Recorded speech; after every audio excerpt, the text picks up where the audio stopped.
So, do you shift your weight in the downswing? Yes, you do. Of course you do. You need to get onto your front leg and get fully balanced and hit a golf shot. If you don't get on your front leg because your right foot tries to lift, you'll tend to lose balance. So, yes, you've got to get your weight forward. Now, do you get your weight forward by sliding or shifting, as people call it, which is like a way to hide the word slide, I suppose? No, you don't. Because if you do this, you will tend to block yourself off. So, there are ways around it. If you get to the top of your backswing and you slide, this can be done, because if you slide, obviously, from here, from your normal downswing position, everything's going to go to the right now. You've blocked yourself off. You can't get the club to swing around and release around your body. So you end up blocking this off, club face points to the right, everything goes right. You can correct this by releasing early. But now you're not hitting down on the ball so well.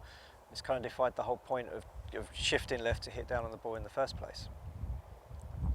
So, yes, you can really lunge to the left, and actually I have experimented with this. I have tried it. I have managed to get the ball working okay and going okay, but it was a bit risky and a bit inconsistent, because at the end of the day you are doing two things wrong to kind of compensate for each other. Two wrongs making a right. You can lose balance on the finish, because when you're sliding like that you can tend to overshift to the left. It can cause problems, so I wouldn't say it's ideal. There is another way around it without releasing early. You can just have a really strong grip and then just hit big hooks and big loopy draws.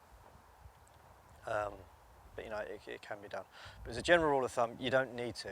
If you get to the top of your swing, you hold your wrist hinge correctly, get your right elbow across the front. You don't need to shift. You know, you can just turn and the hands will get in front of the ball on their own. I can get a nice downward strike now with no sliding. So there's no need to have a big slide to the left.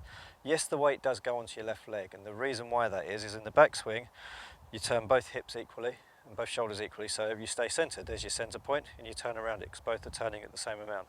On the way through, your left hip is more static. Yes, it clears out the weight to the left, but it's more going straight back rather than round.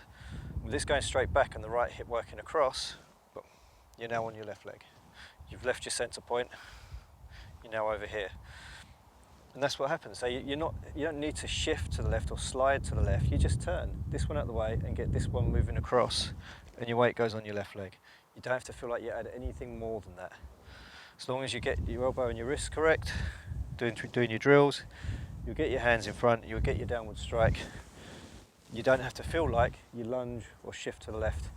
Because as I say, if you do, you then have to make compensations to get the ball to go straight, and then it's a bit risky.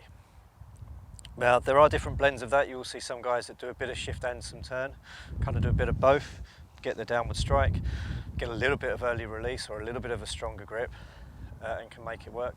That's absolutely true, and you can have any blend of both. You can have a tiny bit of shift and some turn. You can have a lot of shift and less turn. You know, there are ways to do it, but this is rule of thumb: the more you shift to the side, the harder it is to rotate. Again, because if both sides turn equally, you're going to get maximum rotation. If one side doesn't turn as much, you're not going to get as much rotation, obviously. So the more you shift, the harder it is to turn. So the blend is, you know, as I say, it's very hard to say, well, I'll shift and I'll turn loads and I'll be fine. But that's very, very hard to do and unlikely. And you know, you're probably not going to have the flexibility in your ankle to achieve that. Although you can reposition your foot too, but again, it doesn't tend to happen or work too well, but I'm sure it can be done with enough practice. But like I say, there's no need. Get to the top, turn, get the elbow across, lead with the hands, and you'll get your downward strike without the need to go sliding off to the left.